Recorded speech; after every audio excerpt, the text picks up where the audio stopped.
It was Christmas Eve. Snow fell gently on the city. People laughed. They carried shopping bags. Families walked close together. The streetlights were bright and beautiful. Everyone seemed happy. But Juan felt very sad. He was a giant man. He had broad shoulders. He had a massive body. But his heart was completely empty. His parents died a long time ago. He lived all alone. He wanted someone to love. He wanted a real home. Juan walked toward the subway. He wanted to escape the happy crowds. Then, he saw an old man.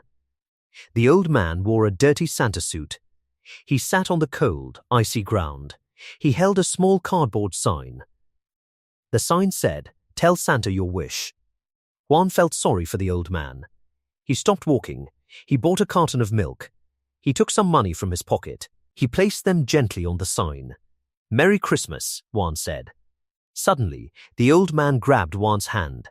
His grip was incredibly strong. Juan was shocked. He could not move his arm. "You are a truly good person," the old man said.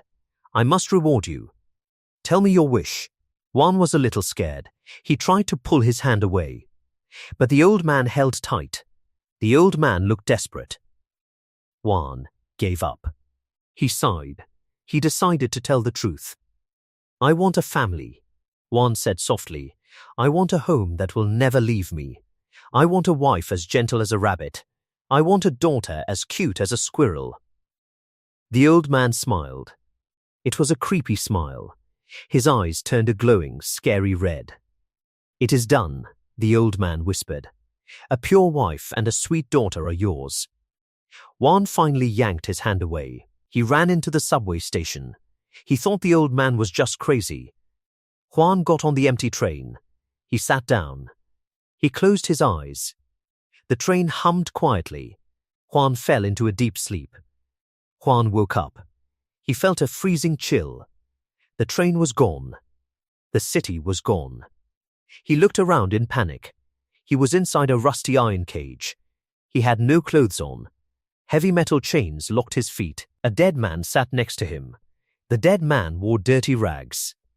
Outside the cage, a horse pulled the cart. Guards walked next to the cart. They wore old, metal armor. They spoke a strange, ugly language. Juan did not understand a single word. He realized the terrible truth.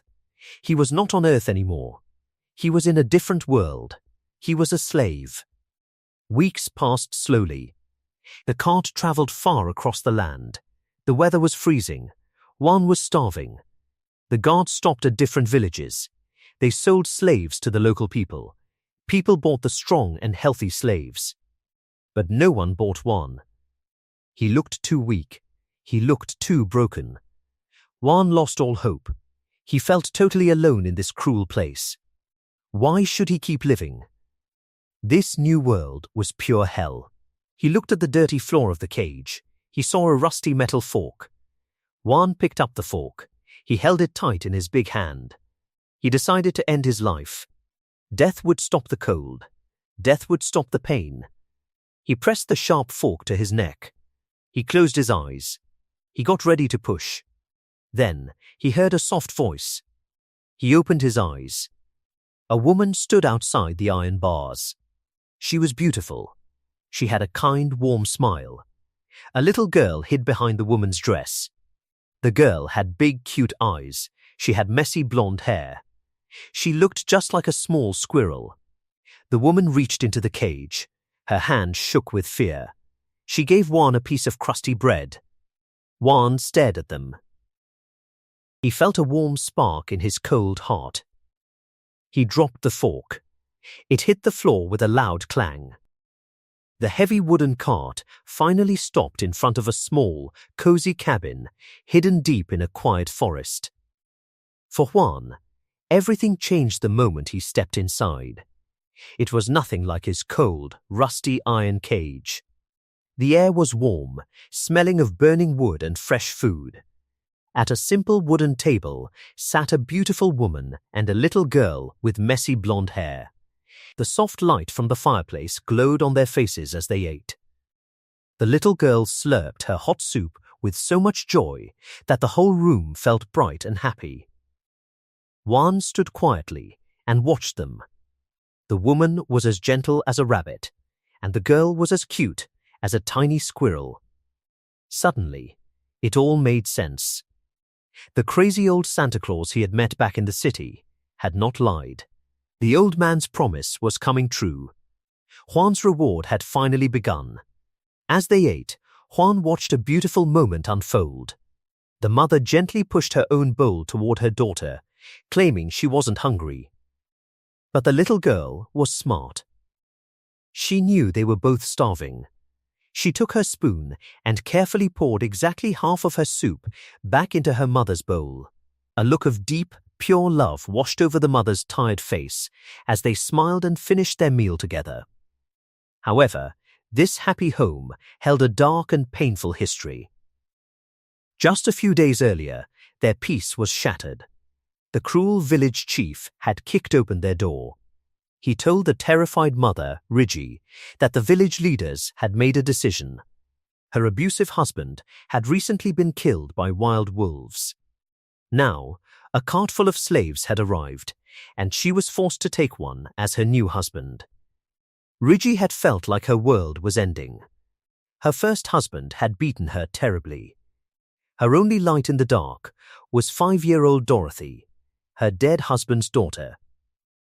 Rigi loved the child deeply and swore to protect her. The thought of another violent man entering their lives filled her with dread. The next morning, Rigi and Dorothy walked to the village gates to face their fate. On the dirt road, they saw a large wooden cart carrying a heavy iron cage. Inside sat a massive man hiding in the shadows. It was Juan. Rigi froze. She noticed the hollow, desperate look in his eyes.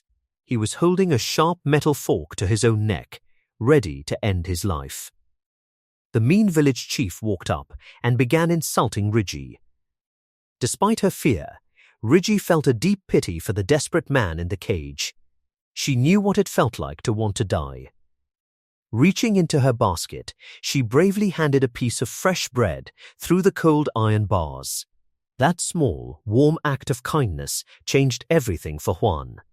The pure innocence of the child and the gentle care of the woman pushed away his dark thoughts. He dropped the fork. He wanted to live. The chief angrily snatched the basket away and ordered Rigi to go home. Once she was gone, soldiers dragged Juan out of the cage. His bread fell into the mud. He was forced to his knees beside 2 other weak slaves. What happened next would haunt Juan forever. Without warning, the soldiers drew their swords and killed the other 2 slaves right there in the dirt. A soldier then dipped his fingers in their fresh blood and drew symbols on old paper scrolls. The bloody symbols instantly glowed with an eerie blue magic. Juan was frozen in terror, realizing he had been thrown into a cruel, magical world. Back at the cabin, an old woman from the village brought Rigi some supplies. She told Rigi that the new slave had soft hands, like a nobleman, meaning he might not be a violent brute. But Rigi just cried. She didn't care about a comfortable life. She only prayed for a man who would leave her and her daughter in peace. The next morning, violent pounding shook the cabin. Rigi pulled Dorothy close as the village chief kicked the door open. He dragged a massive, bleeding man into the room. It was Juan. Seeing this giant man hurt and treated like an animal, a rare spark of anger flashed in Rigi's timid heart. She yelled at the chief for being so cruel. Then she looked up and recognized Juan. He was the man she had given the bread to. Juan was just as shocked. Why was his saving angel shaking with fear? Impatient, the chief grabbed their hands. He forced Juan's huge, rough fingers to lace tightly with Rigi's small, shaking ones. "You are now husband and wife," the chief declared coldly, slamming the door as he left. Left alone in the quiet cabin, Juan gently squeezed Rigi's hand. He looked at his frightened new wife and the sweet little girl hiding behind a chair. His heart raced in his chest. The old man's magical promise was real. His new life had finally begun. Juan remembered the strange promise of the old Santa. The old man had promised him a pure-hearted wife and a sweet daughter. Now, looking at Rigi, Juan saw a gentle rabbit. Her little girl looked just like a tiny, wide-eyed squirrel. Juan could hardly believe it.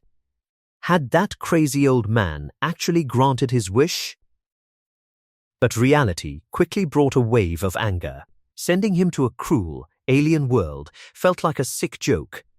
Why couldn't the gift be given gently? Instead, he had faced pain and humiliation. Juan lowered his head. Silent anger darkened his face. He ground his teeth.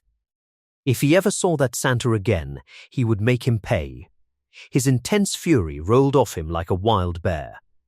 Instinctively, the mother and daughter shrank back in fear. After the awkward introduction, the village chief and some men took Juan into the woods. The chief yelled something in a harsh, strange language. Juan couldn't understand a single word. His head spun. Then, a blond man stepped up and offered his hand. Juan smiled and took it. Instantly, the man squeezed hard. It was a test of strength. The man's face twisted with effort. Juan frowned. He squeezed back just a little. Effortlessly, Juan lifted the young man clean off the ground. The man dangled in the air and screamed. The chief yelled in shock. The man's hand turned an angry red under Juan's grip. After Juan let go, the man fell to his knees, clutching his hand. The chief quickly changed his tune. He started waving his arms wildly. He handed Juan a bow and arrows. He even hopped around like a rabbit to explain. They wanted him to hunt. The chief pointed at the bushes and yelled. Juan saw a small white rabbit eating leaves. He had never used a bow before. Still, he took a firm stance and pulled the string. The arrow flew with terrifying speed. It hit the ground so hard the rabbit jumped and ran away. He had missed completely. Yet, the chief jumped for joy. Juan was totally confused. Why were they praising a missed shot? Just then, Juan saw Rigi and the little girl walking toward him. His heart raced. He realized this was truly his family now. A deep blush spread across his face. Everyone looked confused by the giant, shy man. Later, they shared a simple meal in the woods. Rigi made hot soup with vegetables and meat. Tension filled the air. When Juan picked up his spoon, the mother and daughter flinched. He stopped. His heart broke at their fear. Slowly, a warm smile spread across his face. It melted away his cold look. For years, he had been totally alone. Now, he had a family. The feeling was strange, but wonderful. He looked at the sky and smiled. The next day, they hiked to their mountain home. Juan carried the heavy bags easily, but he kept looking back. Rigi and the girl were exhausted. Juan couldn't speak their language to ask if they were okay. He remembered his mother's advice. When you want to protect someone, do not hesitate. Juan turned around and walked straight toward them. Rigi looked terrified. She begged for mercy with her hands. The little girl started to cry. Juan sighed. He knew his huge size scared them. He knelt down to look friendly. Softly, he spoke a single word to ask permission. Then, he gently reached out. With incredible ease, he lifted them both. Rigi sat on one broad shoulder. The little girl rested safely in his other arm. Rigi gasped in shock. He was as steady as a mountain. The little girl's tears turned into a happy gasp. Juan smiled. He promised himself he would learn their language. He would become a great hunter to feed them. Rigi nervously grabbed his shoulder. Juan covered her small hand with his big one. A silent bond formed. Their fear slowly melted away. They felt safe against his strong back. Juan carried them all the way up the mountain. They finally reached a small wooden cabin. The village chief waved goodbye and left them alone. Juan looked at his new home. It looked freezing. He remembered his bitter past and took a deep breath. He pushed the heavy wooden door open with hope. Suddenly, Rigi ran outside. Her face was red and tears streamed down her cheeks. Juan rushed to her, asking what was wrong. She stayed silent. Juan looked inside the cabin and his blood ran cold. The house was completely empty. Neighbors had stolen everything while they were away. The furniture, the shelves, and even the survival tools were gone. They had no way to fix the house. They had no weapons to fight wild animals. They were completely helpless. Juan found Rigi sitting in the cold shadows outside. She was shaking and crying in total despair. He sat down next to her. He kept a respectful distance, but shared the heavy silence. Gently, he reached out and stroked her hair. His touch was incredibly soft. Rigi stopped crying and looked at him with wide, glassy eyes. Juan gave her a small, warm smile. He wanted her to know everything would be okay. Rigi was still confused. They couldn't speak to each other. He didn't know how to hunt. How would they survive? But Juan looked deeply into her eyes. In a deep, strong voice, he promised to protect her. He gently held her cheeks in his large hands. It was a gesture of pure respect. A single tear rolled down Rigi's face. This time, it wasn't from fear. It was from the strange, warm trust growing in her heart. In the fading sunset, Rigi felt a rare sense of peace. Somehow, this giant stranger made her feel perfectly safe. Juan's mind drifted back to his old life. Since his parents died, he had been completely alone. He had always fought hard just to survive. Out of habit, he clenched his hand into a fist. It was a quiet reminder of his strength. But now, he finally had a real family. He had a true reason to stay strong. He pounded his chest in determination, silently promising to do whatever it took to provide for them. That silent vow broke Rigi. The emotional dam burst, and she began to cry heavily. Without saying a word, Juan gently pulled her close. He let her rest her head against his broad shoulder so she could release all her pain. Just then, the little girl saw them from a distance. She thought Juan was hurting her mother. In a flash of fierce anger, she charged toward them. She threw her tiny arms around Rigi from behind, yelling for the big man to leave her mother alone. In seconds, the three of them were tangled together. It was a clumsy, awkward hug, but it was their very first hug as a complete family. Holding the crying woman, Juan felt his heart swell with warmth. The little girl was crying now too. Many questions swirled in his mind. Where was the child's father? Why did this poor woman share her bread with him when she had nothing? What tragedies had caused her so much pain? Juan pushed those sad thoughts away. He hugged them both even tighter. He made a powerful promise to himself.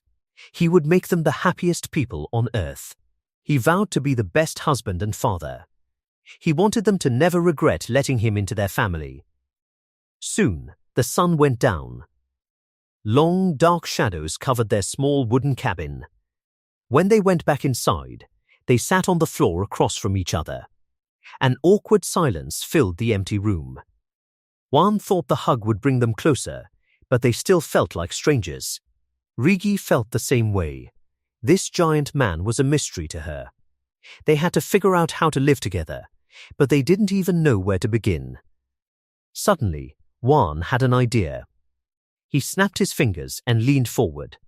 He wanted to break the invisible wall between them. He pointed to his chest and spoke in a firm, clear voice. "Kim Juan," he said. He repeated it slowly. Kim Juan.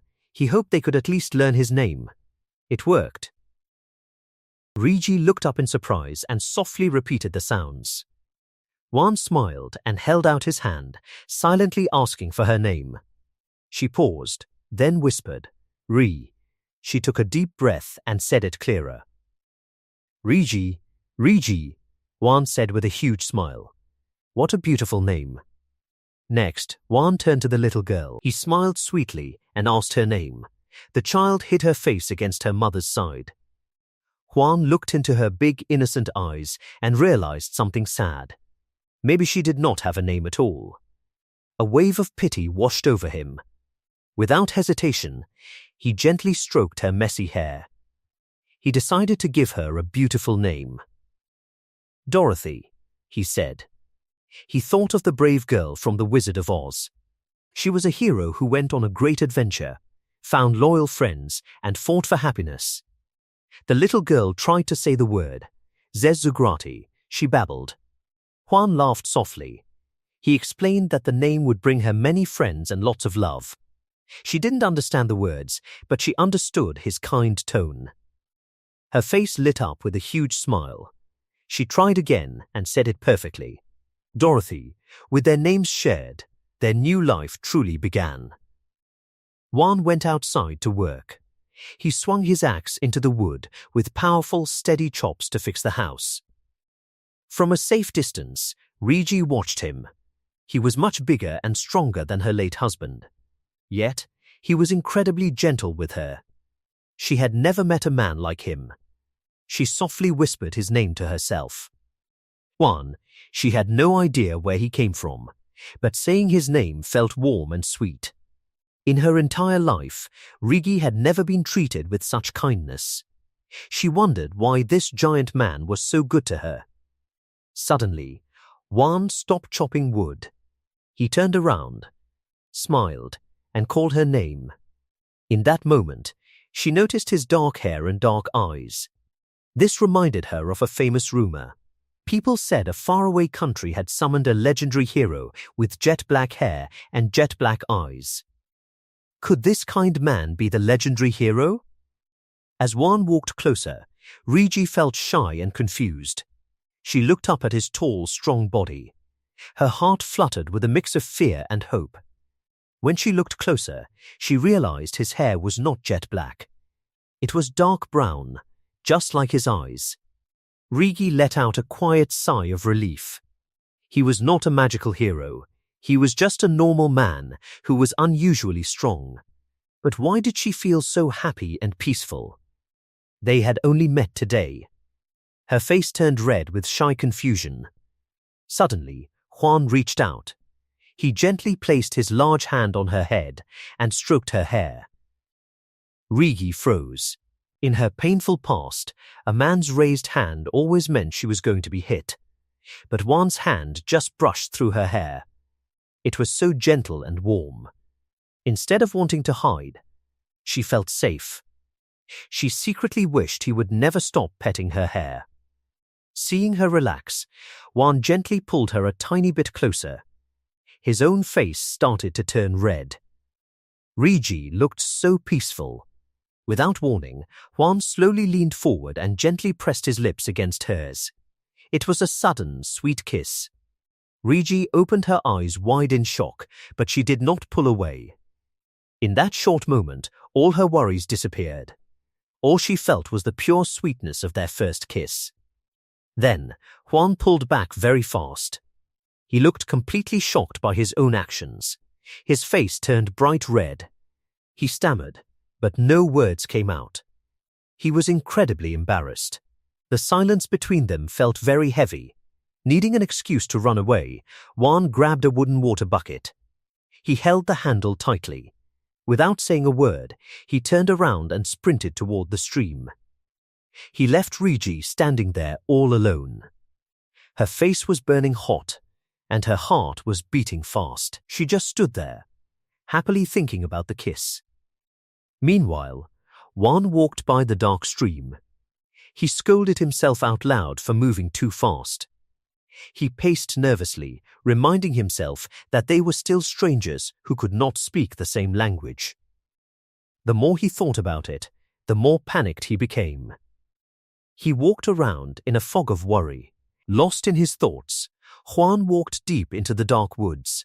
Suddenly, a terrible chilling howl echoed through the trees. It broke the quiet night. Juan jumped. He told himself to focus, get the water, and go back to his family. But then, a cold shiver ran down his spine. Sweat dripped down his forehead. Out of the pitch-black bushes, a giant wolf slowly stepped forward.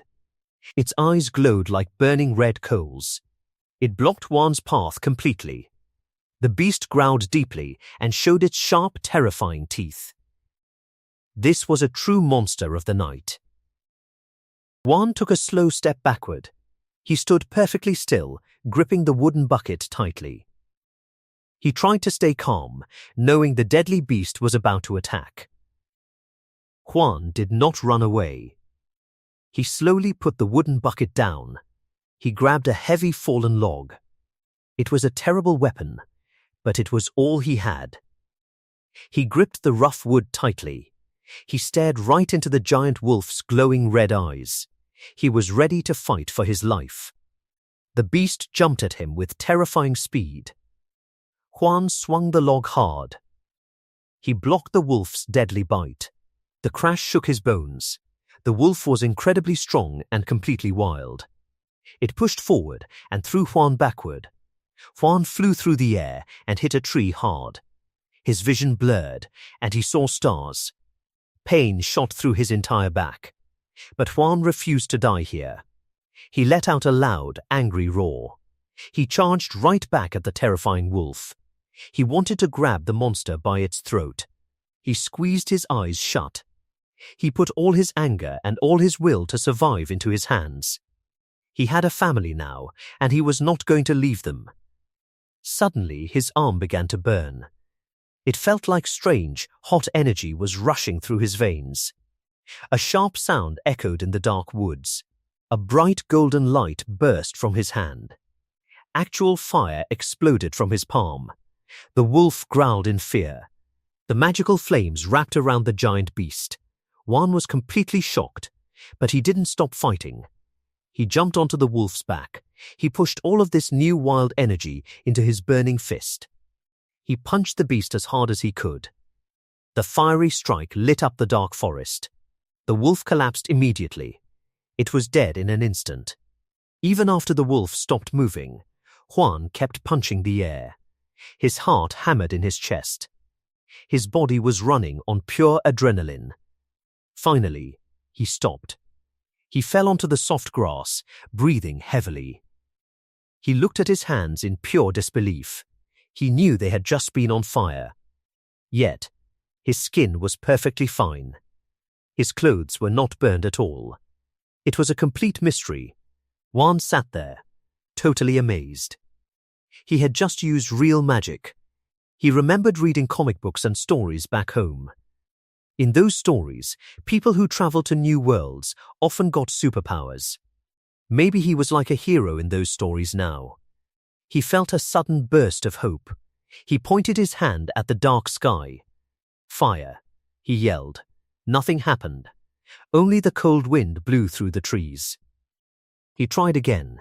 His voice grew louder. Fireball, wall of flame, dragon's breath. He even tried waving his arms around. He felt a little silly. Nothing worked. The magic was gone. However, he knew it was not a dream. The pain in his back was completely gone. The magic had healed the bruises from hitting the tree.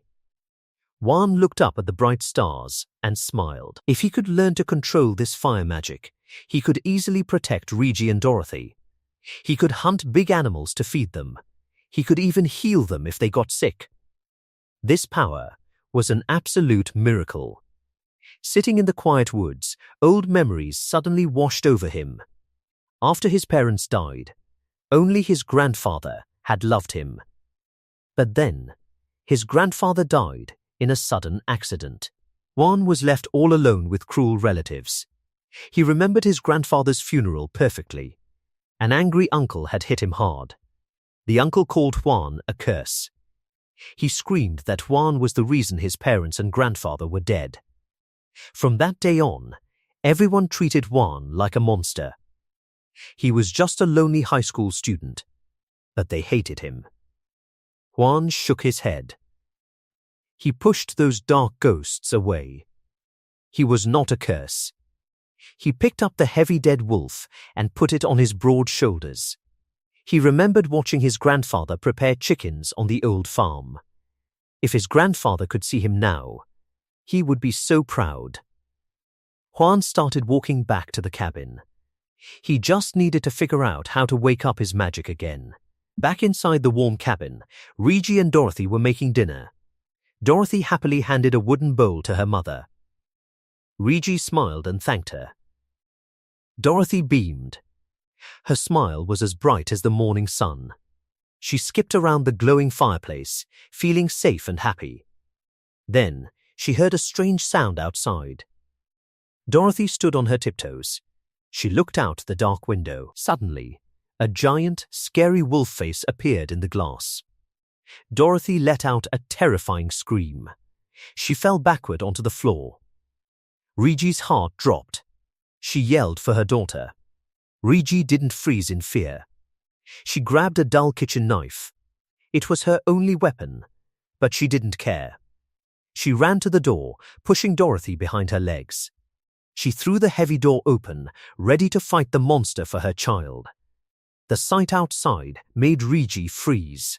She broke out in a cold sweat. Juan was kneeling on the ground. The giant wolf was draped over his shoulders. He looked incredibly tired. Rigi thought the beast was attacking him right then and there. She screamed his name in a complete panic. Juan looked up, completely confused by her screaming. Rigi raised her knife high. She was going to stab the beast to save her man. Then she stopped. She realized the wolf was not moving. It was already dead. Rigi dropped the knife. It hit the ground with a loud clatter. Her face turned bright red with intense embarrassment. She ran to Juan and threw her arms around him. She touched his face and arms, frantically looking for blood. Juan was surprised by her tight hug. He quickly told her he was okay. A second later, Dorothy ran out. She wrapped her little arms tightly around Juan's legs. She was crying very hard. Juan smiled softly. He knelt down to their level. He showed them a tiny scratch on his hand. He explained that it was just a very small bite. It didn't hurt at all. He gently rubbed their heads. He kept whispering that he was safe. Slowly, their breathing calmed down. Rigi hugged him tighter. She whispered words he didn't understand. It sounded like a quiet prayer of thanks to the sky. Dorothy sniffled against his leg. Juan held them both closely. He felt terrible for scaring them so badly. Later that night, Juan went to the wooden shed. He needed to skin the wolf. He used a sharp blade to cut the heavy hide. He moved like a professional. However, it was very hard work. He wiped sweat from his forehead. He realized he needed to find an easier way to do this next time. Still, he kept cutting. He wanted to make sure his family had plenty of meat. Suddenly, he heard a soft voice. It was Rigi. Juan turned around and smiled. She was standing in the doorway. She walked over and placed a large wooden bucket on the ground. She pointed to the clean meat and then to the bucket. She made funny cooking gestures with her hands. Juan finally understood. She wanted him to put the meat in the bucket so she could cook it. He nodded happily. Then, Juan realized something important. He wanted to thank her. He searched his memory for the words she had used earlier. He wanted to try speaking her language. His tongue felt thick and clumsy. "Go ama," he stuttered. Rigi's eyes went wide. Then, a beautiful radiant smile spread across her face. Juan panicked a little. Did he say the wrong word? Did he sound silly? Rigi stepped closer. She looked up into his dark eyes. She spoke very softly, gently correcting his pronunciation. "Goma," she whispered. They stood there in the quiet shed for a long time. They were standing very close to each other. The air felt warm and special. Juan smiled back at her. He tried again, speaking clearly this time. "Goma," Rigi blushed deeply. She smiled and shook her head, trying to tell him it was no problem. She felt so confused, but so incredibly happy. In her whole life, she had never known a man who said thank you. A simple thank you was something Ri had never heard from her own family. It was only a small gesture, yet it meant more to her than one could ever imagine. Since meeting him, she had experienced many things for the very first time. Suddenly, the memory of their first kiss flashed across her mind. Her cheeks instantly turned bright red. A wave of shyness, mixed with curiosity, rushed through her.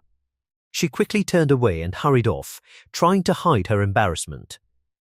As she walked, one thought kept circling in her mind. Had he ever kissed another woman before? The question made her heart ache. She didn't understand why it bothered her so much, but the emotions became so overwhelming that she felt as though she might burst into tears. A little later, they returned to the shed to continue preparing the meat. Ri worked quietly, unable to stop thinking about Hwan.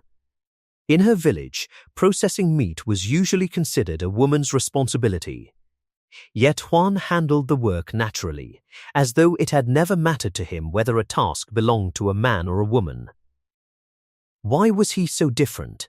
She couldn't understand him. Even so, the two of them worked together surprisingly well. Without saying much, they moved in perfect rhythm, each naturally helping the other. As the silence stretched on, Ri found herself thinking once again about the strange feelings growing inside her. Is this really love? Without realizing it, she slowly closed her eyes. Hwan noticed. Without hesitation, he stepped closer and gently kissed her forehead. The soft touch filled her heart with warmth. For a brief moment, she simply stood there, enjoying the feeling. Then, reality returned. Embarrassed by her own thoughts, she quickly stepped back, silently scolding herself for expecting something more. Hwan only smiled calmly. His peaceful expression somehow made her even more flustered. He probably thinks I wanted another kiss. Determined not to embarrass herself again, she looked straight at him and forced herself to keep her eyes open. But before she could say anything, Hwan leaned toward her once more. This time, he kissed her properly. It was gentle, warm, and completely unexpected. When he finally pulled away, he looked at her with eyes full of kindness, affection, and respect. The tenderness in his gaze made her heart race even faster. Trying to hide his own embarrassment, Hwan picked up the bucket of meat. Only then did he realize something. Where's Dorothy? He looked around in confusion. A moment later, he spotted a tiny face peeking through the doorway. Dorothy had been watching everything. The little girl had witnessed the entire scene without making a sound. The moment Ri realized they had an audience, she let out a small cry of embarrassment. Her face burned crimson. Without another word, she covered her cheeks and ran into the house. Hwan could only stand there awkwardly, while Dorothy blinked at him innocently, completely unaware of why the adults were acting so strangely. Later that day, the three of them decided to take a walk through the forest. Ri led the way, while Hwan followed behind with Dorothy beside him. The quiet path was peaceful, surrounded by tall trees and the gentle sound of birds. Dorothy happily skipped ahead before suddenly stopping. She reached out both hands toward the heavy bucket Hwan was carrying. She wanted to help. Hwan smiled warmly. Thank you. Instead of smiling back, Dorothy frowned. She puffed out her little cheeks and looked almost offended. Hwan stared at her, confused. Then he realized his mistake. He hadn't called her by name. Understanding immediately, he knelt beside her. Thank you, Dorothy. The little girl's face lit up with joy. Simply hearing her name spoken with affection made her happier than anything else. With renewed excitement, she proudly helped push the heavy bucket all the way home. Back inside the cabin, Ri carefully spread the wolf's hide across the floor. Hwan watched curiously. To him, it still carried a strong smell.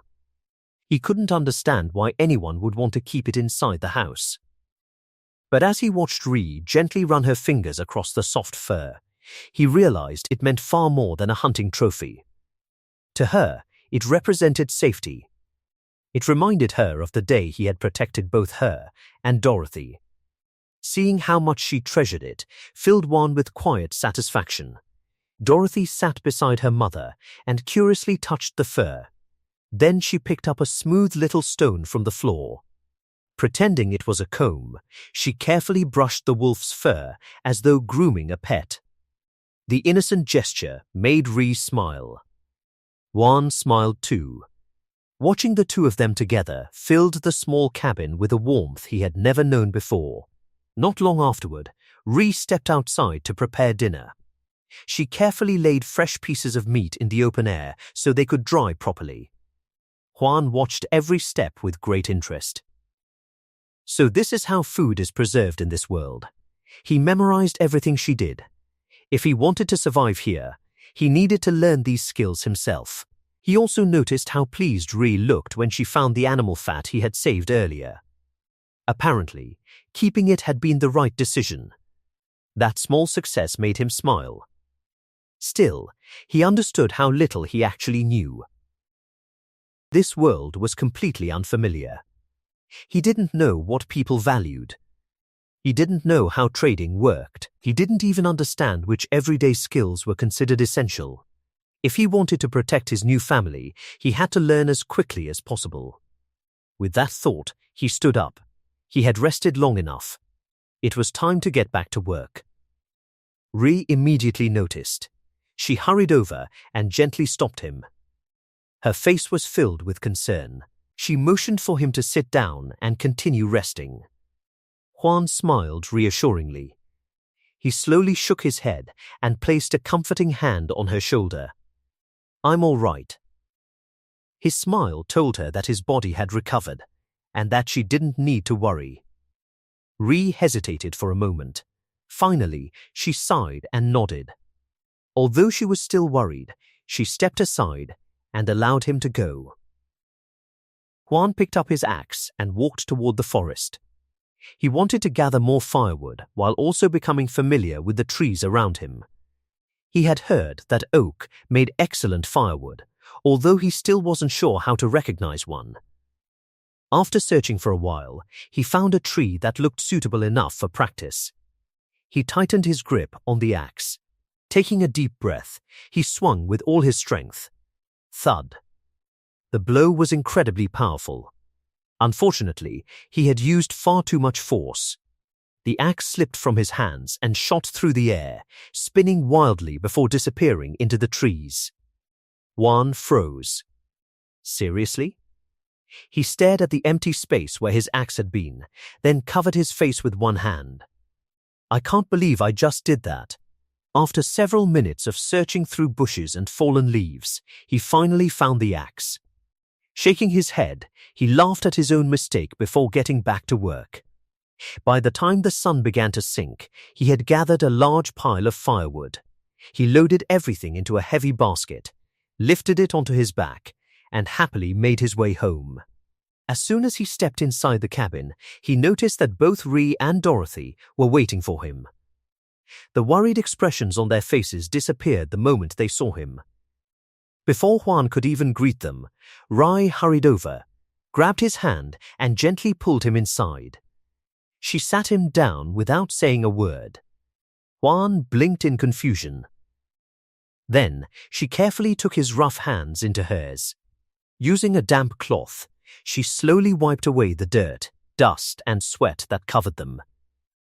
Juan felt strangely embarrassed. No one had ever cared for him like this before. He wasn't sure how to react. Nearby, Dorothy watched the scene with great interest. Suddenly, her eyes sparkled with excitement. She had an idea. Without warning, she turned around and ran outside. Juan and Ri looked at each other in confusion. A few moments later, Dorothy returned carrying a small container filled with water. It was clearly too heavy for her. Water splashed over the sides with every step, leaving a trail across the floor. Even so, she proudly made it all the way back. Without hesitating, she lifted the container and poured the water straight onto Juan. Splash! Cold water soaked him from head to toe. For a second, Juan simply sat there, in complete silence. Then, he looked at Dorothy's hopeful little face. She had only wanted to help. How could he possibly be angry? A smile spread across his face. Ree couldn't hold back her laughter any longer. The cabin quickly filled with cheerful laughter, replacing the earlier worry. Dorothy tilted her head in confusion. She seemed disappointed, almost as if she had expected a much bigger reaction. Seeing her expression, Juan chuckled softly. He knelt down beside her and gently stroked her head. "Thank you, Dorothy." The little girl's face immediately brightened. Receiving praise from her new father made her happier than anything else. Excited, she spun around, ready to run outside again and bring even more water. Juan quickly stood and stopped her before she flooded the entire house. Ree laughed even harder. Watching the two of them together made her heart feel lighter than it had in years. Only a few days earlier, she had believed happiness was impossible. Now it was right in front of her. More than anything, she wanted to protect these precious moments forever. As evening settled over the forest, thin curls of smoke rose from the cabin's chimney. From a distance, it looked like any ordinary home. Inside, however, a new family was slowly learning how to live together. Dinner was finally ready. Fresh meat filled the table, the result of all their hard work. Dorothy had exhausted herself during the day and had already fallen asleep before the meal began. Juan and Ree quietly ate together. Neither of them felt the need to speak. The silence between them wasn't awkward. It was peaceful. For the first time, they felt comfortable simply sharing each other's company. After dinner, both of them looked toward Dorothy. She was sleeping soundly with her thumb tucked into her mouth. The innocent sight brought gentle smiles to both of their faces. Juan carefully lifted her into his arms. She didn't wake. Her small body rested peacefully against his chest. He carried her to the bed beside the fireplace, where the warm flames filled the room with gentle heat. Slowly, he covered her with a blanket and made sure she was comfortable before quietly stepping away. Meanwhile, Ree remained by the fire, cleaning up after dinner. She carefully washed the dishes, unaware that Juan had walked back inside. Without saying a word, he reached out and gently took her hand. The sudden touch made her freeze. She looked up at him in surprise. Her cheeks turned bright red. Juan himself wasn't entirely sure why he had done it. It felt almost as though his heart had acted before his mind could catch up. Slowly, he pulled her closer. She didn't resist. Instead, she allowed herself to rest against his chest. For several quiet moments, neither of them spoke. She could hear the steady rhythm of his heartbeat. Somehow, it made her feel safe. Still holding the damp cloth in her hand, Ree reached up shyly and gently wiped the sweat from the back of his neck. It was such a small gesture, yet it carried more affection than words ever could. Her heart pounded so loudly she thought he might hear it. She reminded herself that caring for her husband was simply part of being a wife. Gathering every bit of courage she had, she carefully lifted the edge of his shirt. She wanted to wipe away the sweat on his stomach as well. The moment her fingers brushed his skin, both of them froze. Ree instantly looked away. She was so embarrassed that she could barely breathe. Juan simply smiled. His eyes were warm and gentle. There was no teasing, no impatience, only affection. Even so, the closeness became almost too much for Ree to bear. Noticing her nervousness, Juan gently took her hand again. Their eyes met. The room grew completely still. Outside, only the soft sound of insects could be heard. Leaning closer, Juan whispered softly, "It's time to sleep." Hand in hand, Juan and Ree walked into the cabin's only bedroom. A small lantern filled the room with a soft golden glow. The warm light made the simple wooden room feel peaceful and inviting. Ree's heart was beating so fast that she thought it might burst. She knew what usually happened on a couple's wedding night. The thought immediately brought back painful memories. She remembered her father, his angry face, his cruel voice. She remembered him beating her mother until late into the night. She remembered hearing her mother cry while her father shouted that she would only be hit harder if she didn't stop crying. As a little girl, Ree had hidden in fear, believing that one day she would suffer the same fate. Tonight, she thought that day had finally come. She expected pain. She expected fear. She expected tears. Instead, Juan simply smiled at her. He gently lay down beside her without forcing anything. Dorothy, who had been sleeping peacefully, rested between them. The three of them shared the same bed because the cabin had only one room. For ordinary villagers, this was completely normal. Juan looked at Ree quietly. She really is my wife now, he thought. A gentle smile appeared on his face. Silently, he prayed that nothing would ever separate them. He wished for nothing more than to protect Ree and Dorothy for the rest of his life. With those thoughts in his heart, he slowly closed his eyes. Morning arrived with the gentle crackling of firewood in the fireplace. Ree slowly opened her eyes. For a moment, she forgot where she was. Then she realized she was lying safely beside Juan. Her head rested comfortably on his arm. On the other side, Dorothy was still sleeping peacefully against him. Ree let out a long sigh of relief. The wedding night she had feared since childhood had never happened. There had been no violence, no shouting, no tears, only warmth, only peace. She quietly moved a little closer to Juan. His steady breathing made her feel safe. Since meeting him, her entire life had changed. The world no longer felt as cold as it once had. Just then, Juan slowly woke up. He blinked for a moment before smiling. Without saying anything, he gently wrapped one arm around Ree and the other around Dorothy. The unexpected embrace made Ree's heart race once again. But this time, it wasn't fear. It was happiness. A smile slowly spread across her face. It was a feeling she never wanted to lose.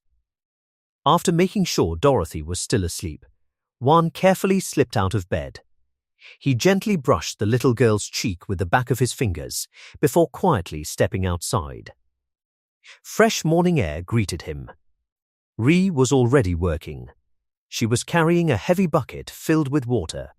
Before she could lift it any farther, Juan walked over and took it from her hands. She looked up in surprise. His effortless strength continued to amaze her. After setting the bucket down, Juan picked up a wet towel and twisted it dry.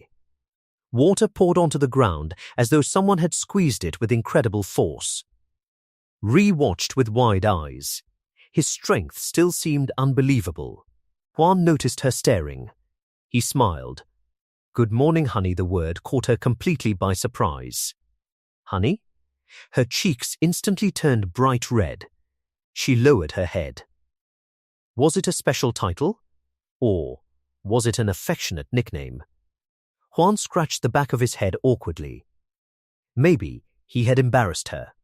After a few moments, Ree looked up shyly. In a barely audible voice, she whispered, "Please keep calling me that." Juan smiled warmly. "Good morning, honey."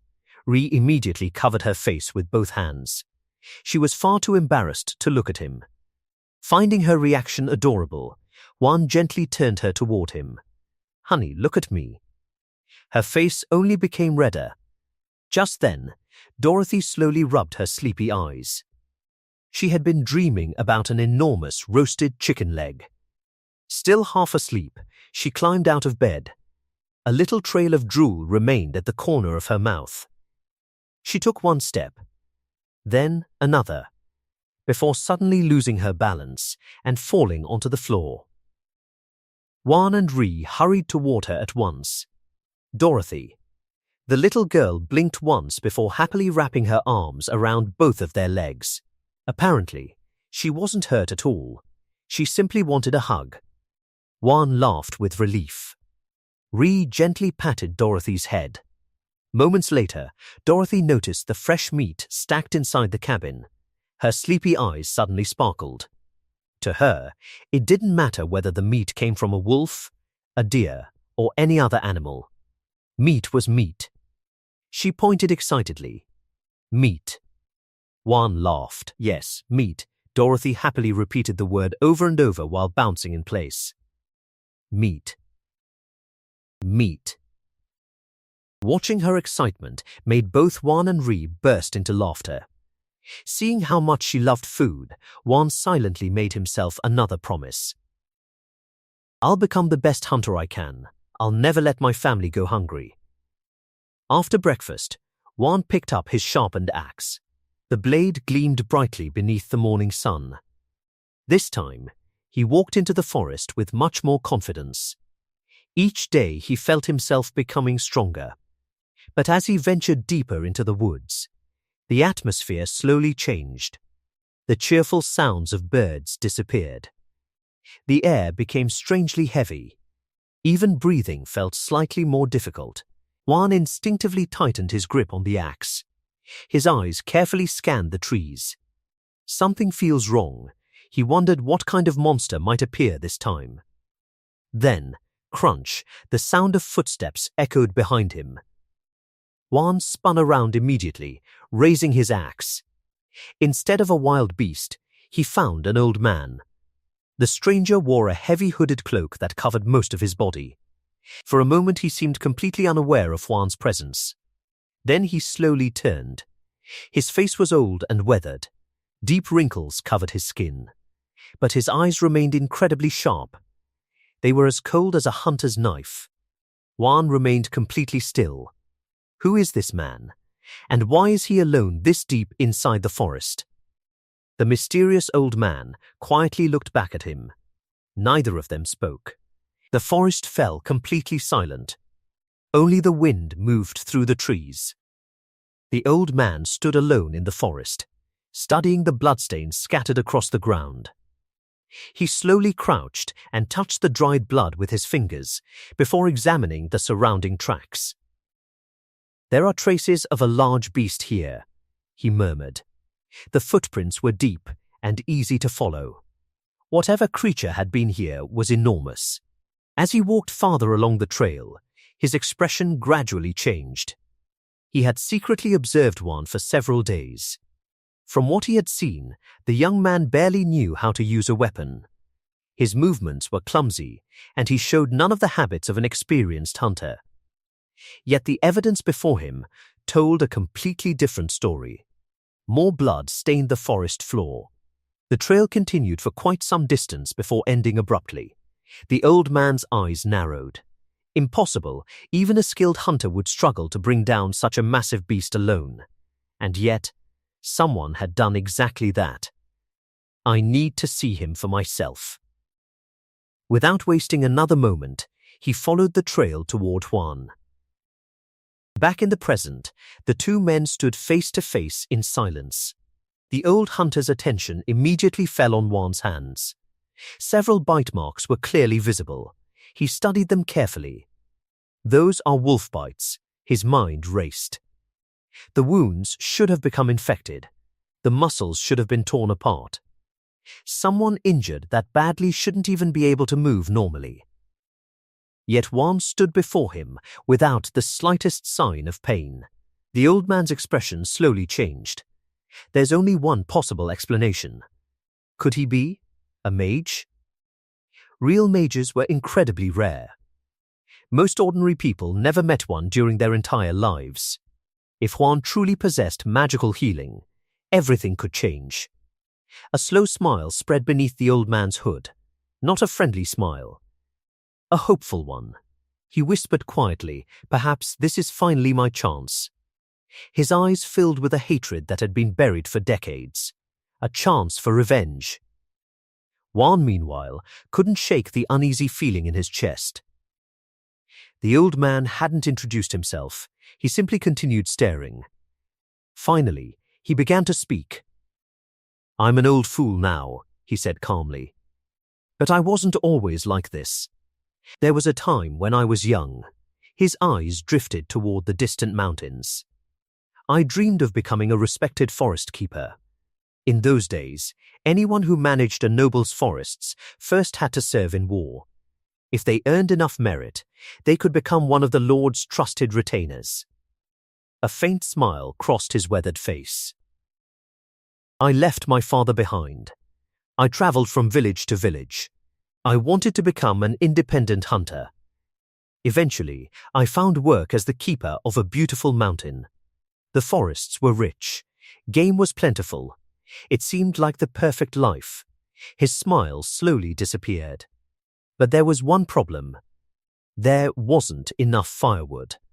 So the villagers often went deeper into the mountains to gather it. "I thought nothing of it. I believed it was simply part of the job." He lowered his head. "I never asked myself why they never went any farther." His voice became much colder. "That mistake destroyed my life." He clenched both fists beneath his cloak. "I never imagined goblins lived in those mountains." Hatred filled every word he spoke. They kidnapped women. They forced them to bear children. They destroyed families.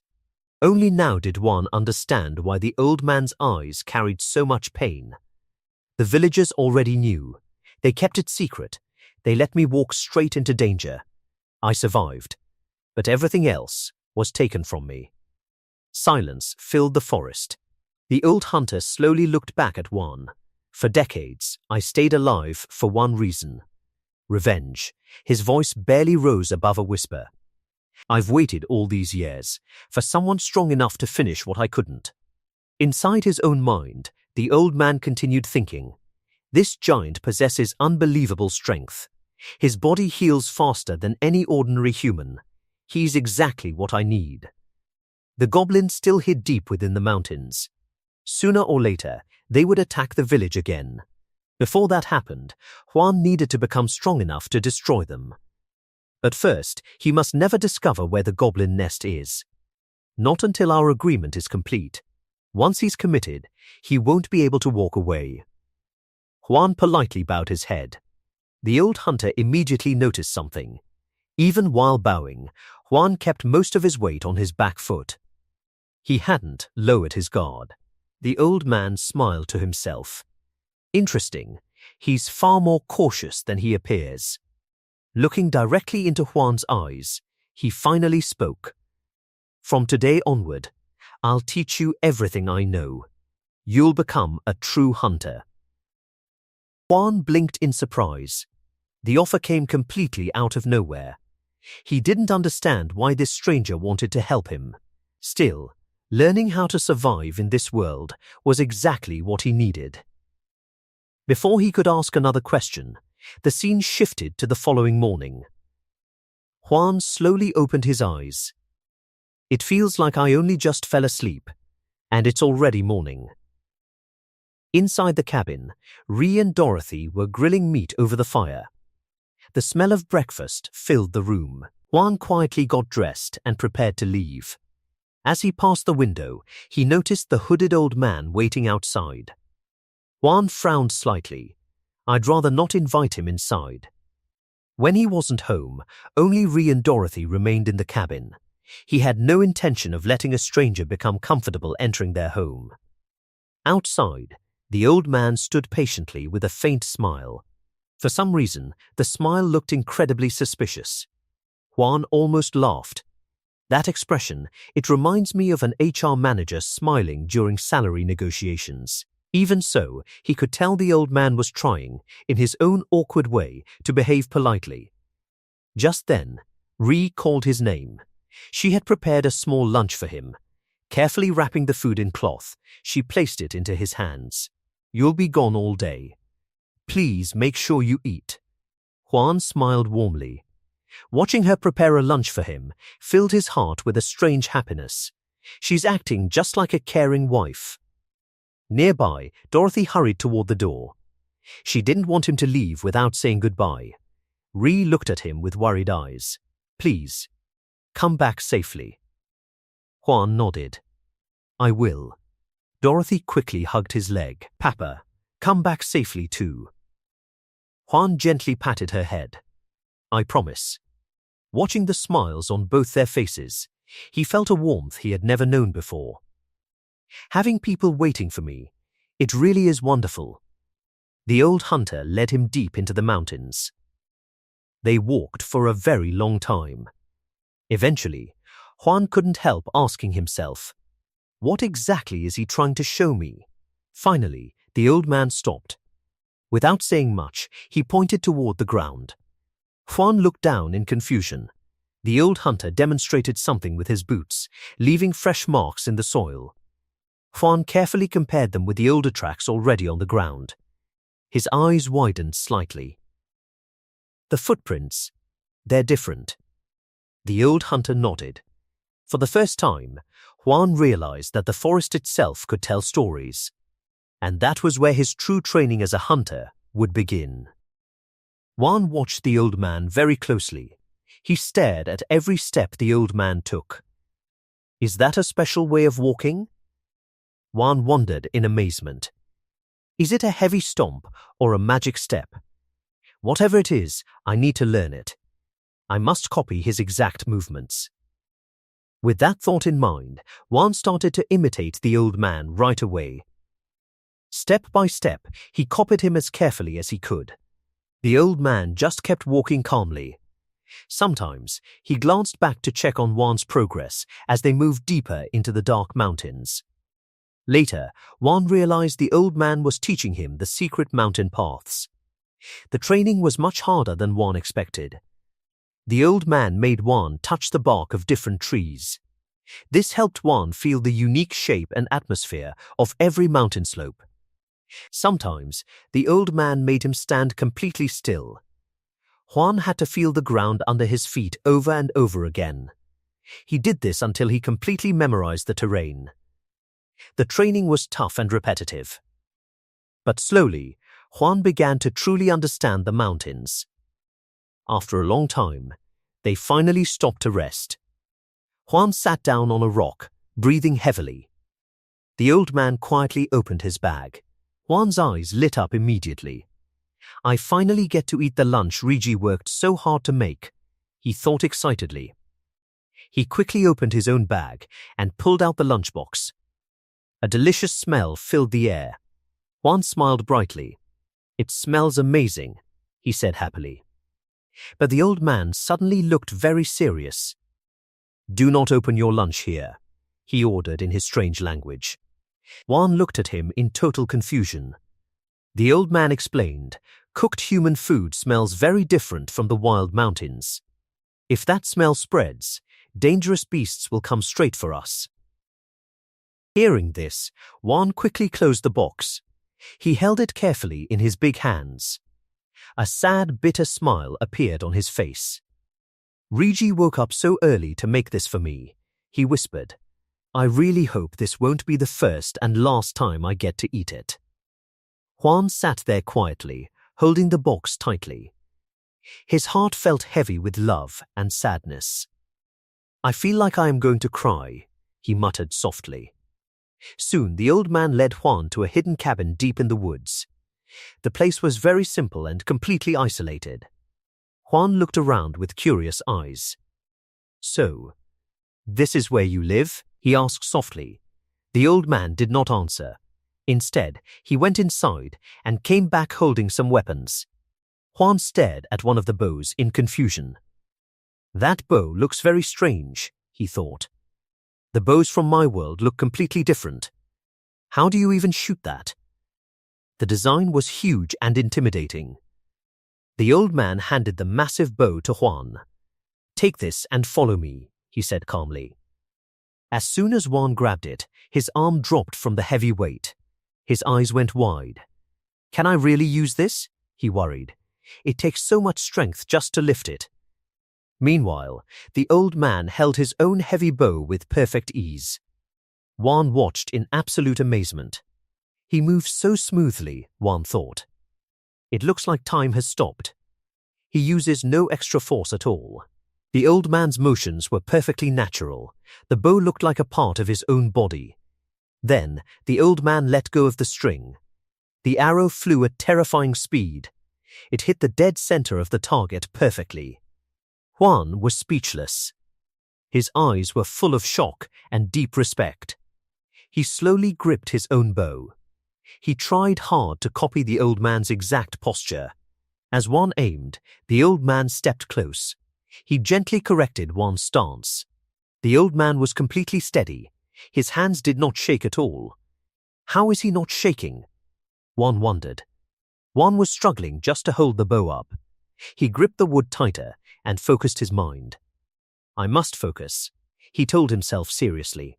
I have to remember the new words and the hunter's movements. I need to train harder. I want to be a good man who can provide for my wife and daughter.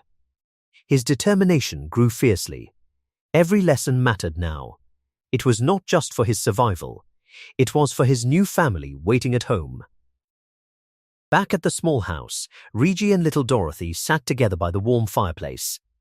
Dorothy was full of food and very happy. She sang a cute little song. The sky is blue. The snow is white. Rigi's hair is shiny. Huan's hair is black. And the meat makes my tummy happy by the fire. She sang in a sweet, innocent voice. After her song, Dorothy stood up and held her round belly. I am so full, she smiled. My tummy is swelling up with meat. Rigi laughed softly at Dorothy's funny words. Dorothy looked up and saw Rigi's beautiful smile. She smiles so much more now that Huan is here, Dorothy thought. Before him, we never smiled. Seeing Rigi so happy made Dorothy feel warm inside.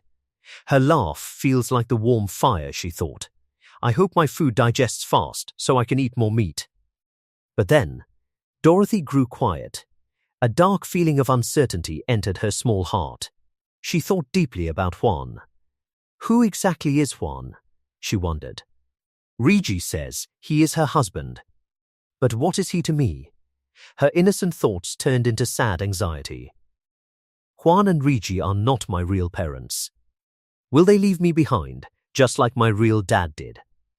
Will Huan only take Rigi away? Dorothy looked down at the floor. Painful thoughts filled her tiny heart. The warm fire still burned. But she felt cold. What will happen to me? She worried. Later, Dorothy woke up from a short nap. She opened her eyes and looked around the quiet room. Where did everyone go? She whispered. Suddenly, a terrible memory flashed in her mind. It was a nightmare from her past. She remembered a cruel voice yelling at her. You useless girl. If you were a boy, you could work. But all you do is eat my food. It was a painful memory that still haunted her. Dorothy shook her head hard to make the bad thoughts go away. She quickly looked at the kitchen table. The meat is safe, she sighed in relief. But then, she panicked again. Where is Rigi? Suddenly, angry shouting came from outside. Don't you dare lie to me. The scary voice made Dorothy freeze. She trembled and peeked out the window. Her face turned pale white. I know those bad men, she thought in absolute terror. They used to come beat up my dad for money. Bad memories flooded her mind. After those men left, her dad would beat her and her foster mother. Dorothy shook with fear. She looked at Rigi out in the yard. Is she going to be okay?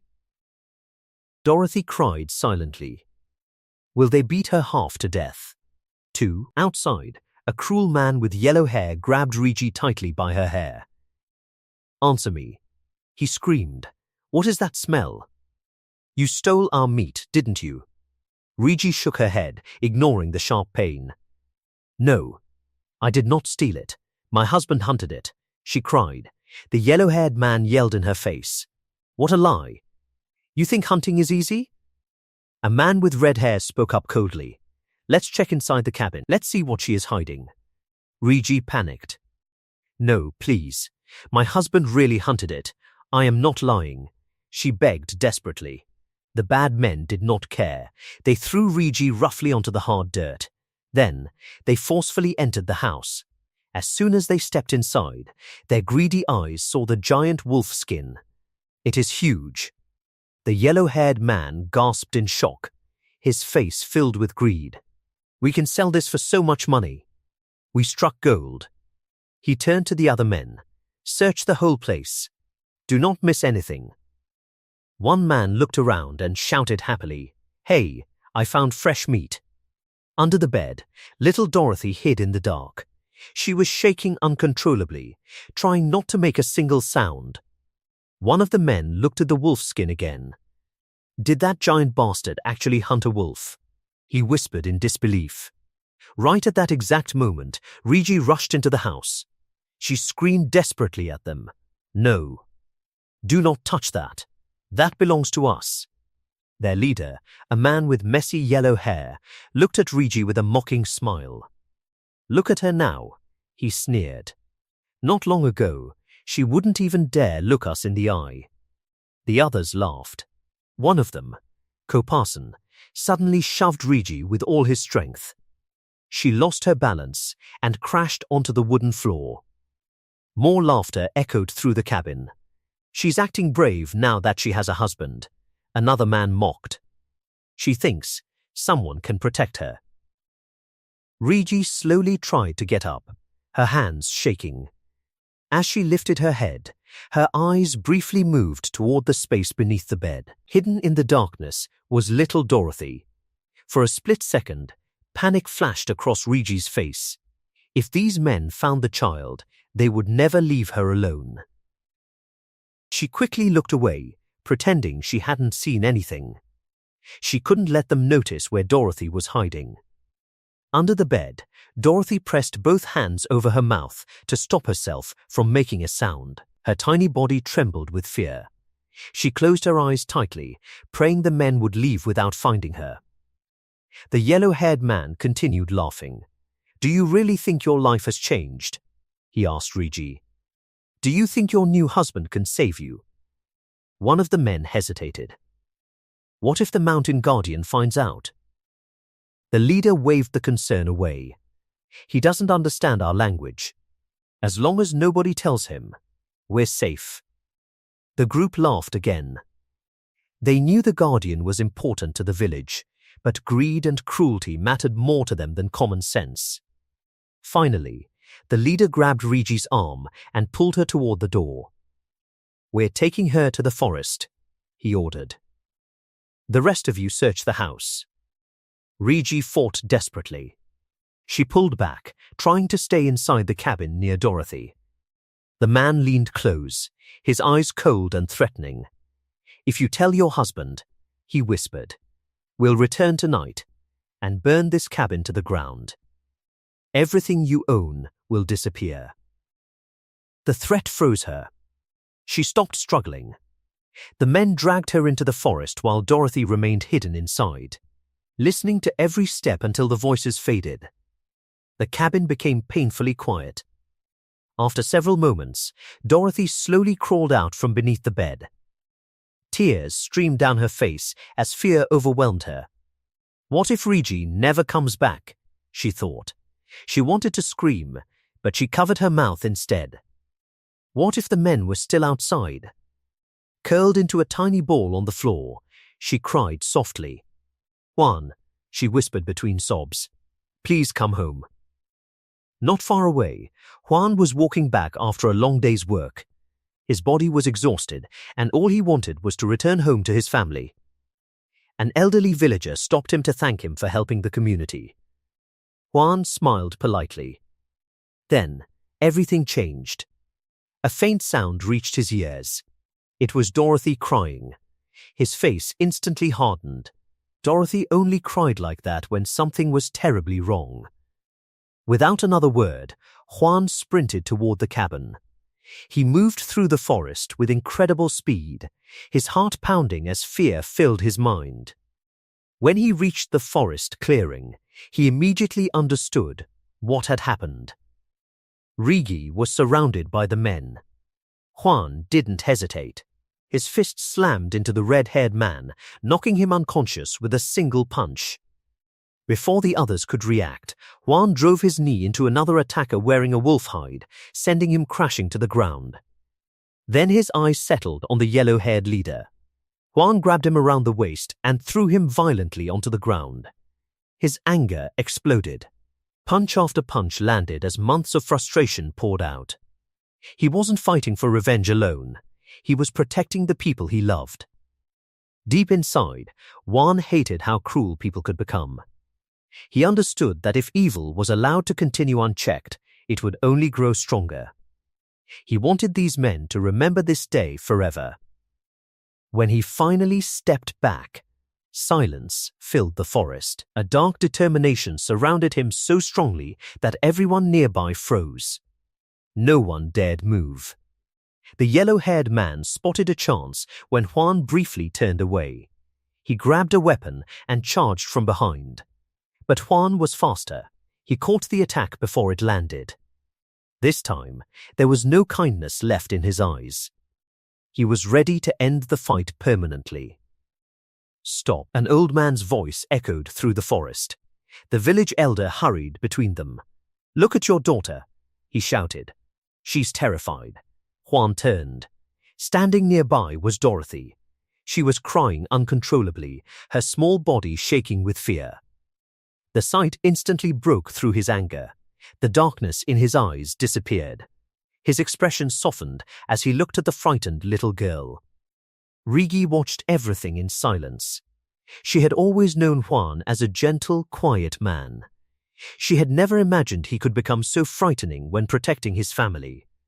For a brief moment, the violence reminded her of her first husband, whose anger had only brought pain. Fear crept into her heart. What if Juan became the same? Then she looked into his eyes. There was no hatred, no cruelty, only worry, only love. He looked more concerned that she was frightened than proud of defeating the men. Slowly, Juan walked toward her. He softly called her name. Rigi lowered her eyes. Her hands were still trembling. She couldn't understand why this man cared so deeply for someone like her. She believed she had nothing left to offer anyone. Yet Juan treated her as though she were the most precious person in the world. She wanted to thank him. She wanted to tell him she wasn't afraid. She wanted him to know he had saved her. But they didn't share the same language. Words weren't enough. Instead, Rigi slowly reached out her hand. Very softly, she whispered his name. When their hands touched, warmth spread through her body. The fear that had filled her heart slowly disappeared. The memories of the cruel men faded. For the first time in a long time, she truly felt safe. Tears filled her eyes as gratitude overwhelmed her. She finally understood something she had never believed was possible.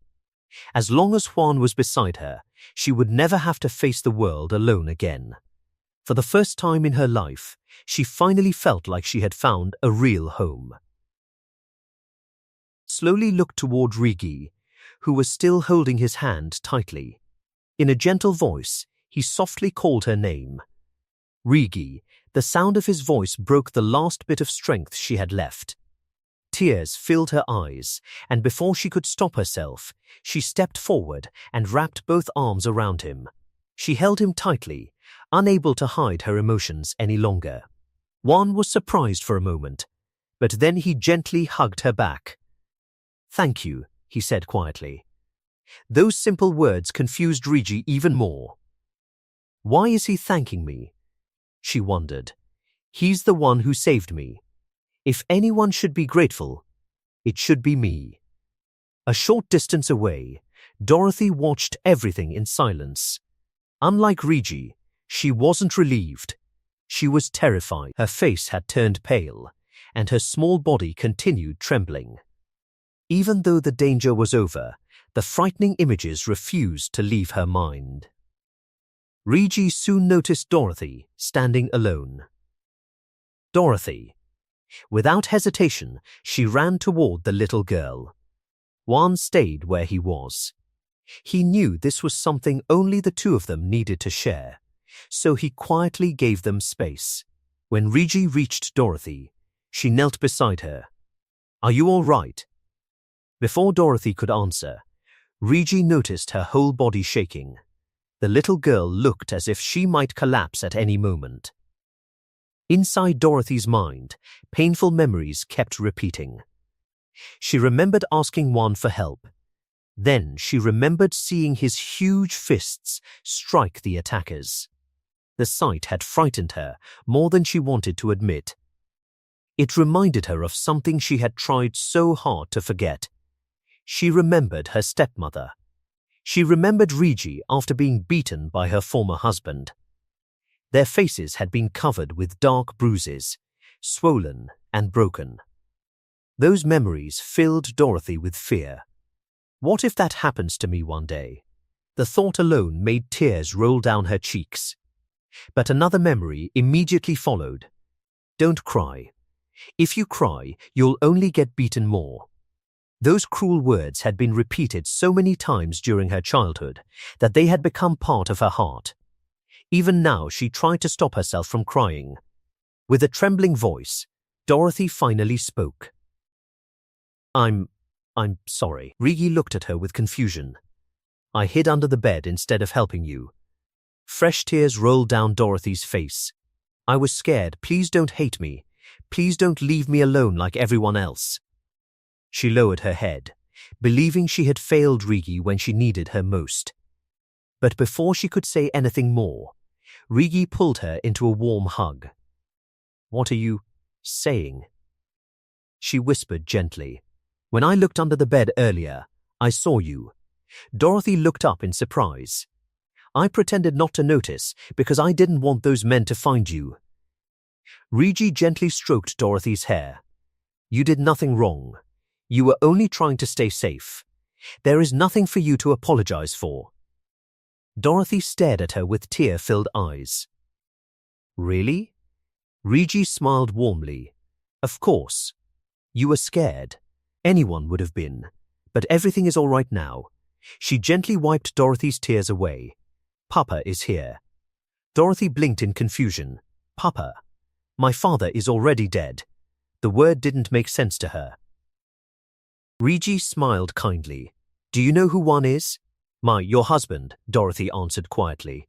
"That's right. And since I'm your mother now, that makes Juan your papa too." Dorothy froze. She slowly turned toward the man standing outside. "He is my father?" Rigi nodded. "Yes, but he's different. He isn't someone who hurts us. He's someone who protects us." Those words touched something deep inside Dorothy's heart. For the first time in her life, the word father didn't make her feel afraid. She looked at Juan again. "So, the reason he fought those bad men was because he's my papa?" Rigi smiled. "Exactly. He protected both of us because we're his family." Dorothy quietly repeated the word in her heart. Papa. The more she thought about it, the warmer she felt inside. She remembered everything Juan had done since meeting her. He never hit her. He carried her when she was tired. He shared his food with her. He held her close whenever she felt afraid. He even gave her a name. No one had ever treated her so kindly before. A bright smile slowly spread across her face. Unable to stop herself, she suddenly ran outside. "Papa! Papa!" She called out happily as she rushed toward Juan. Hearing the voice, Juan turned around. The moment he saw Dorothy running toward him with sparkling eyes, his expression softened completely. Without hesitation, he lifted her into his arms. Although he couldn't understand every word she was saying, he understood her feelings. He gently patted her head with a warm smile. Then he suddenly paused. A strange smell reached him. After a second, he realized what had happened. Dorothy had become so emotional that she had accidentally wet herself. Juan couldn't help smiling. Poor little Dorothy looked far too happy to even notice. "I should change her clothes before she catches a cold," he thought. Just then, Rigi walked over. Juan naturally wrapped one arm around her as well. For the first time, the three of them stood together like a real family, holding each other in a peaceful embrace after everything they had endured. While Juan and Rigi were holding Dorothy, the little girl suddenly looked past them, her eyes lit up with excitement. The meat, she shouted. Before either of them could react, Dorothy slipped out of Juan's arms and ran toward the place where the attackers had fallen. Juan and Rigi exchanged confused looks before following her. Dorothy stopped beside a large basket filled with meat. Without thinking twice, she bent down and grabbed it with both hands, trying with all her strength to lift it. The basket barely moved. It was much too heavy for such a small child. Even so, Dorothy refused to give up. She clenched her teeth and kept pulling with all the strength she had. Little by little, the basket finally began to rise. Juan stared at her in disbelief. He couldn't help smiling. Her love for meat is unbelievable, he thought. Seeing her struggle, Juan quickly walked over and effortlessly picked up the heavy basket. Dorothy looked at him with sparkling eyes. To her, he looked like the strongest person in the entire world. Watching the admiration on her face made Juan chuckle to himself. Becoming a hero in a child's eyes is surprisingly simple, he thought. Sometimes all it takes is carrying a basket of meat. Rigi smiled as she watched them together. "Bring the meat inside," she called, "and take Dorothy with you. It's not safe to stay out here." Juan nodded. The three of them returned to the cabin together. Compared to the terrifying events outside, the little home now felt warm, peaceful, and full of hope. After putting everything away, Juan quietly stepped back outside. The moment he closed the door behind him, the warmth disappeared from his face. His eyes became cold again. The three attackers were still lying on the ground, groaning in pain. Part of Juan wanted to end everything right there. If those men stayed alive, they might return someday. If that happened, Rigi and Dorothy would be in danger again. His fists slowly tightened. The anger burning inside him hadn't disappeared at all. He wanted to make sure those men would never hurt anyone again. Just as he took a step forward, the village elder quickly stood in his way. "You mustn't kill them," the old man said firmly. Juan looked at him in silence. "So you're telling me to let them live?" The elder nodded. Juan didn't answer immediately. Instead, he took a deep breath and thought carefully. "If I kill them, the villagers may see me as a murderer. I could be arrested, or worse, become a slave again." That thought stopped him. His life no longer belonged only to himself. He had people waiting for him now. He couldn't make reckless decisions anymore. Juan slowly lowered his fists. Then he looked down at the defeated men with burning hatred. "You filthy cowards," he muttered. Inside his heart, however, he made a silent promise. "I'm sparing you today because I have a family to protect. But I'll remember every one of your faces. If you ever threaten them again, I won't show mercy a second time." Although he chose not to kill them, his determination remained unshaken. After calming himself, Juan noticed the supplies scattered across the ground. There were tools, food, and other useful items. Throwing them away would only make survival harder. Life in the mountains was never easy. Every resource mattered. Juan gathered everything the attackers had left behind and carried it back toward the cabin.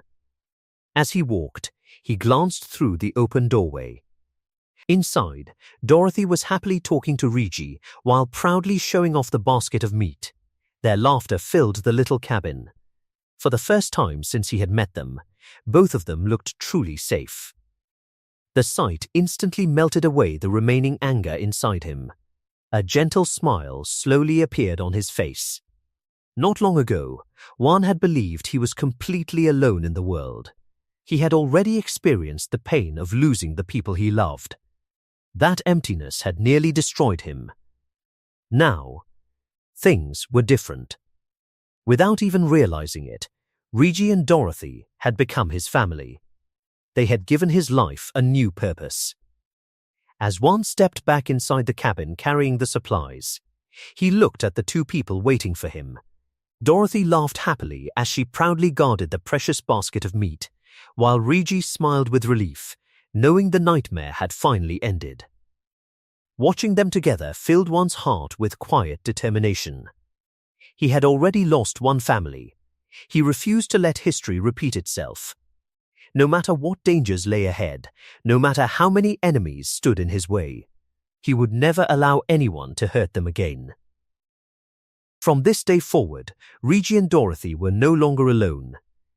They had someone willing to stand between them and the entire world. And as Juan looked at his wife and daughter, he made a silent promise to himself. I couldn't protect the family I lost before, but this time will be different. No matter what happens, I will protect them with everything I have.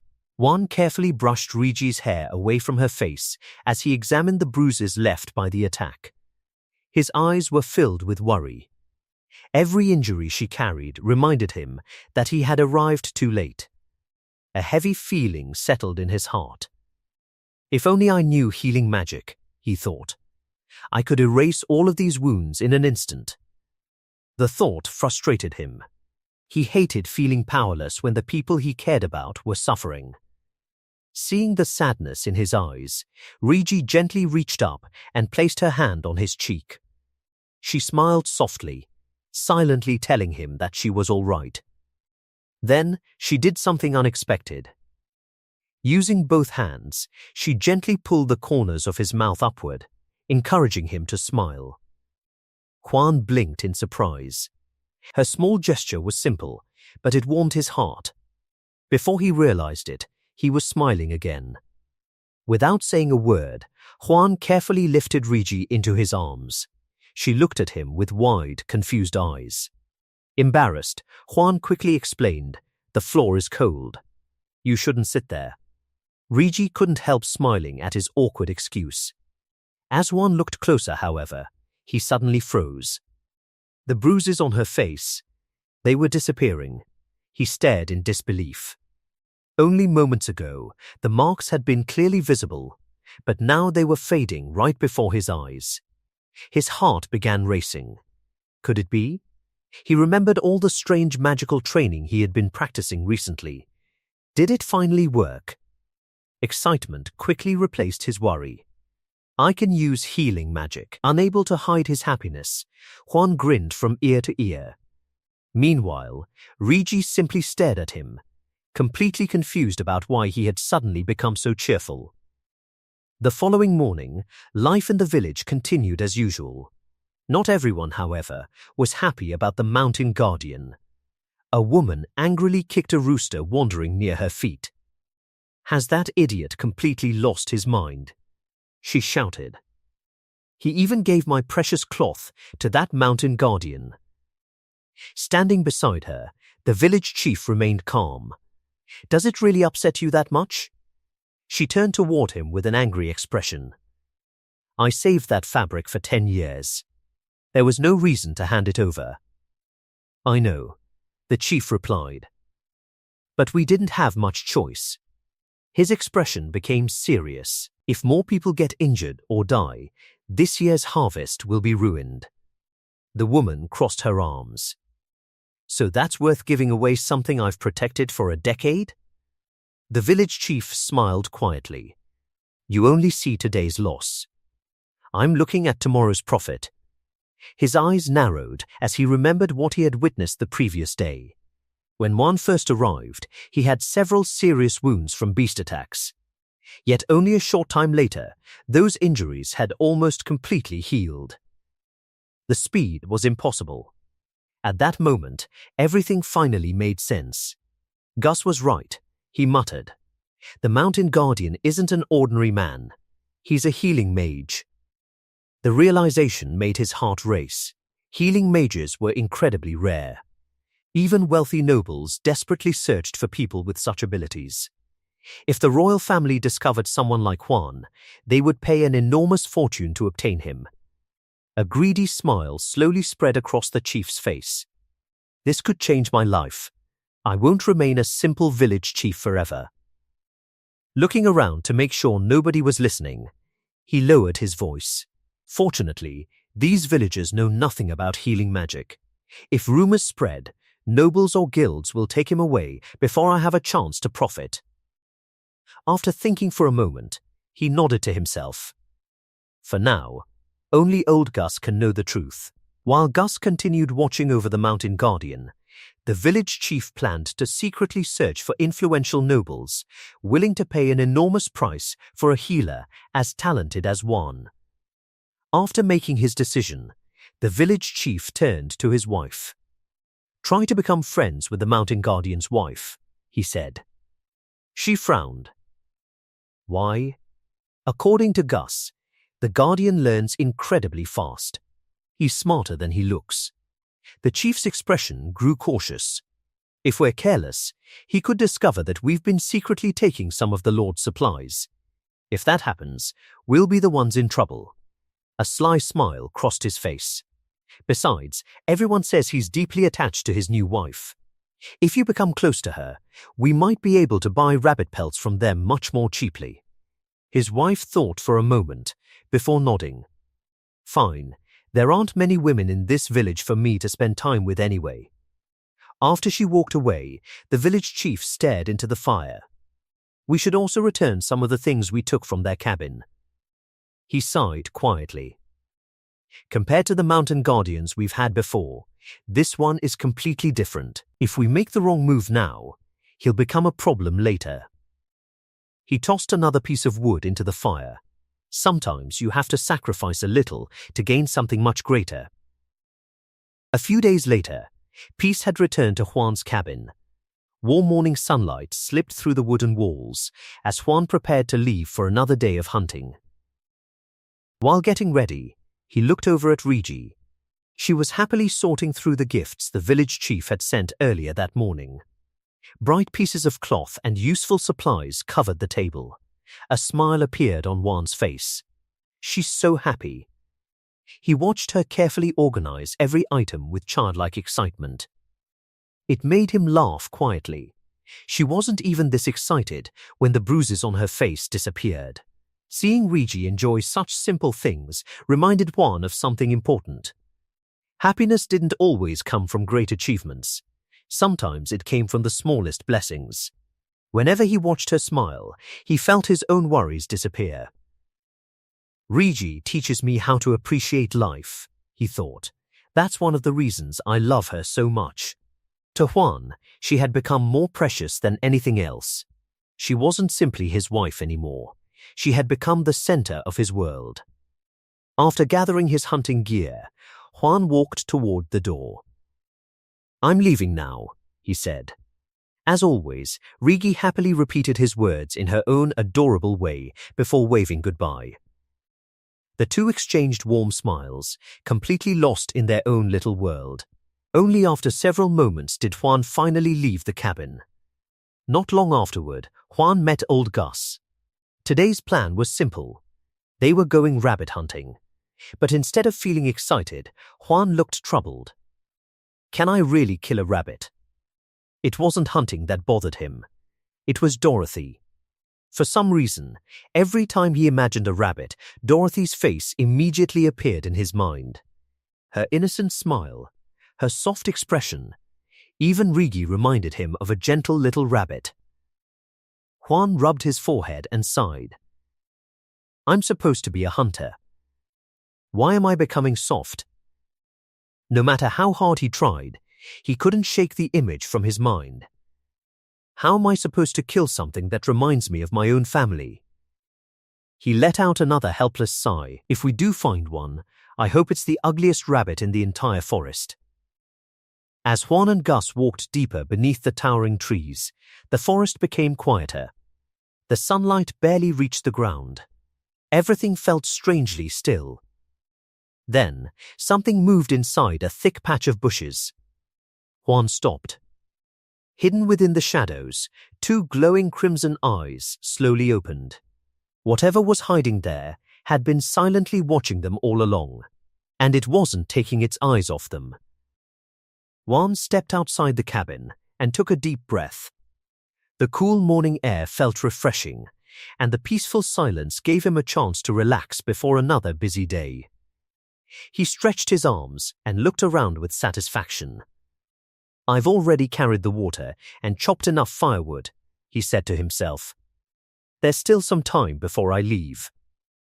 After thinking for a moment, an idea came to mind. Maybe I should practice my magic. Ever since arriving in this strange world, using healing magic had become much easier. Small cuts, bruises, and other minor injuries disappeared with little effort.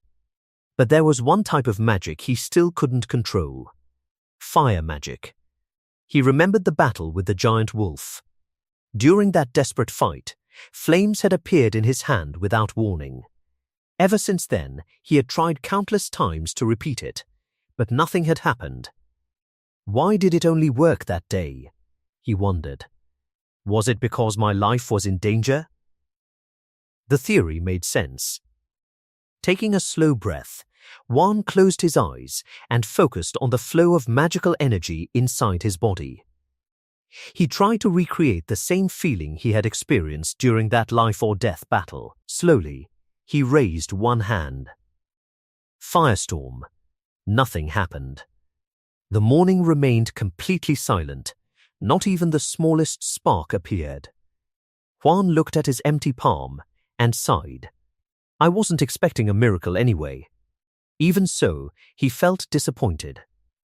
Healing magic was useful, but it wasn't exciting. It didn't create bright lights or dramatic explosions. Dorothy barely showed any interest whenever he used it. He smiled to himself. I really wanted to show her some fire magic. Just as he finished speaking, crack. A tiny spark suddenly appeared above his hand. Juan's eyes widened. Huh? The spark flickered once before growing into a tiny flame. For a moment, he simply stared at it in disbelief. It worked. A huge smile spread across his face. He had finally succeeded. The cabin door slowly opened. Dorothy walked outside, rubbing her sleepy eyes. She looked as though she had only just woken up. At first, she didn't notice anything unusual. Then her eyes landed on Juan's hand. She froze. Her sleepy expression disappeared instantly. Dad's hand is on fire. Her eyes sparkled with excitement. Dad is using fire magic. Juan smiled awkwardly. Easy there, Dorothy. You're standing a little too close. But she wasn't listening. She was completely fascinated by the tiny flame. Without wasting another second, she spun around and ran back inside the cabin. Mum, come quickly. Dad can use fire magic. Juan couldn't help laughing. Compared to his own reaction, Dorothy looked far more excited than he was. Only moments later, Regi hurried outside. What happened? Then she saw the flame. Her eyes grew wide with surprise. Juan, fire is coming out of your hand. Dorothy proudly pointed toward him. I told you, Dad can use fire magic. Juan looked at the two of them. Regi stared at the flame in amazement. Dorothy looked ready to cheer. Their reactions made him smile. Maybe the flame was tiny, but to them, it was incredible. I guess I need to practice more, he thought. One day I'll show them real fire magic. For now, though, even this tiny flame was proof that he was getting stronger. At least, he laughed, I can use it to start campfires. Suddenly, Regi remembered something. Oh. Without saying another word, she hurried back inside. Dorothy immediately chased after her. Mom, wait for me. Juan watched the two of them disappear. A moment ago they had been amazed. Now they had already forgotten about him.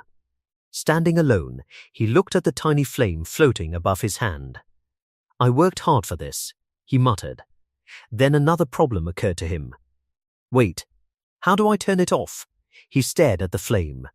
It kept burning peacefully. He waved his hand.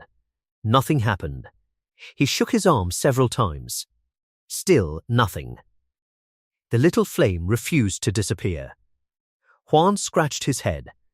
This is becoming embarrassing. After trying everything he could think of, he finally gave up. It'll probably go out by itself. The moment he finished speaking, poof, the flame disappeared. Juan blinked. Seriously, he stared at his empty hand before letting out a helpless laugh.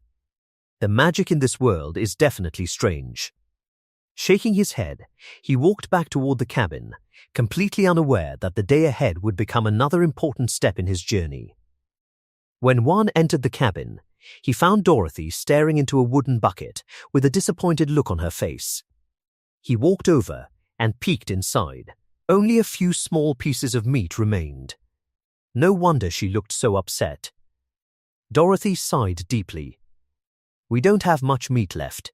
Rigi couldn't help laughing at the little girl's dramatic expression. Juan smiled and crouched beside her. "Don't worry." Dorothy immediately looked up with hopeful eyes. "I'll bring home a rabbit today."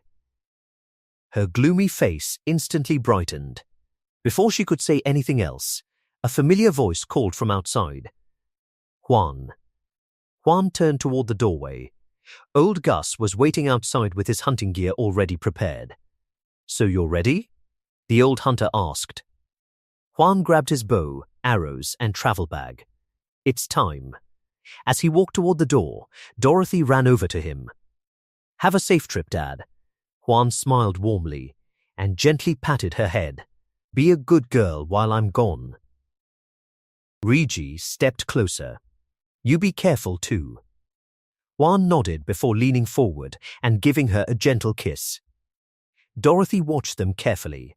After a few seconds, she raised her hand. "Me too."